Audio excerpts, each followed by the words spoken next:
Dès lundi, il faudra bien y penser avant de poster une lettre.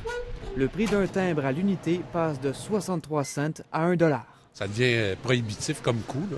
J'aime vraiment ça envoyer des lettres encore, alors personnellement, ça me touche. Le prix du timbre en carnet, rouleau ou feuillet sera de 85 cents, ce qui signifie qu'à un timbre de 63 cents que vous possédez déjà, vous devrez ajouter un timbre complémentaire de 22 cents pour une lettre de moins de 30 grammes destinée au Canada.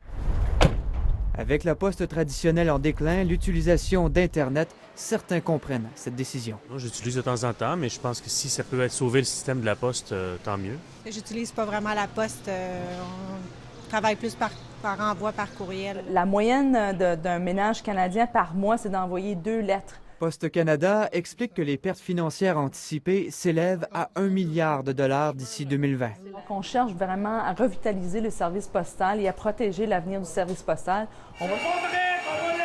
Mais le syndicat des postes, qui a manifesté contre les compressions en janvier à Ottawa, s'oppose fermement à un tel changement de prix du timbre. Les personnes qui ont, dans le fond, le moins de revenus qui vont être affectées par ça, parce que le Canada dit que la poste allait diminuer à cause de l'effet de l'Internet. C'est pas en augmentant le prix du timbre de 40 qu'on va contrer cet effet-là. Et le prix du timbre n'a pas fini d'augmenter. Ce qu'on a fait traditionnellement, c'est qu'on augmentait le coût du prix du timbre selon l'inflation. Prochaine mesure de la rationalisation, la fin de la livraison à domicile avec l'apparition de boîtes postales communautaires comme celle-ci, mesure qui va toucher le tiers des ménages canadiens. Elle entrera en vigueur à l'automne dans 11 municipalités au Canada, dont 5 au Québec. Ici Mathieu Dion, Radio-Canada, Montréal.